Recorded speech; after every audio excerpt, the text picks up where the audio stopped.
Ayın itməsi.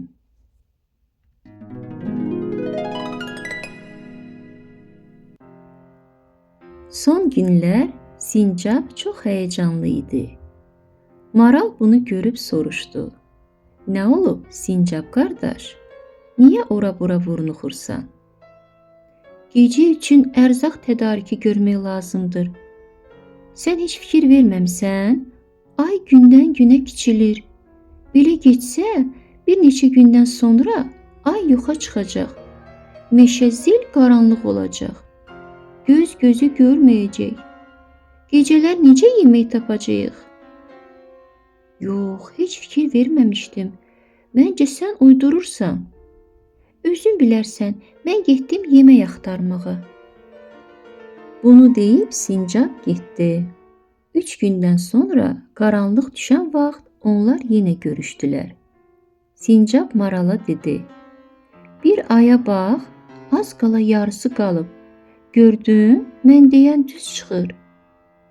Maral gördü ki, sincab doğru deyir. Tez tülkünün yanına qaçdı. Tülkü lələ, ay yoxa çıxır. Gecə üçün yemək tədarükü görmək lazımdır. Hanı? Tülkü göyə baxdı. Ay yerindədir ki. Hə, yerindədir. Ancaq o kiçilir.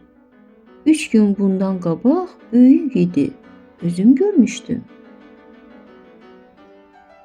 Birazdan bütün meşəyə xəbər yayıldı. Ay yoxa çıxır. Hamı məşvərətə toplaşdı. Bütün heyvanlar göyə baxırdı. Qaranlıq səmada ayın kiçik bir hissəsi qalmışdı. Ayı dedi. Məyər ay belə olmur? Çaqqal cır səslə qışqırdı. Yox, yox, ay dəyirmi olur. Lap günəş kimi. Ay aman, ay doğrudan da yoxa çıxır. Şir dedi. Yaxşı, sakit olun. Gəlin gedək bayquşun yanına. O hamımızdan çox yaşayıb, həm də ağıllıdır. Bizə bir məsləhət verər.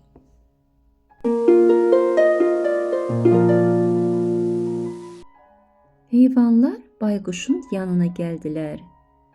Qoca bayquş məsələnin nə yerdə olduğunu biləndə güldü və dedi. Sizin heç dünyadan xəbəriniz yoxdur ki? Yaxşı, mən sizə ay, yer və günəş haqqında dərs keçərəm. Əvvəla bilməlisiniz ki, ay özü işıq saçmır. Onu işıqlandıran günəşdir. Necə yəni günəşdir? Dovşan dilləndi. İndi qaranlıqdır, günəş yoxdur, amma ay işıq saçır. Sözümü kəsmə, bayquş hirsləndi. Günəş var. Sadəcə olaraq indi o yerin arxa tərəfindədir. Mən heç nə başa düşmədim, deyə canavar yavaşca donquldandı.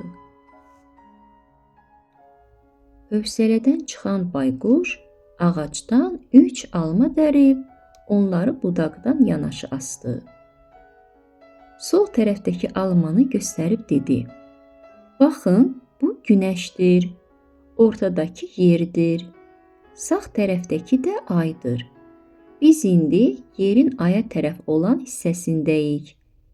Günəş əks tərəfdə olduğuna görə bura qaranlıqdır.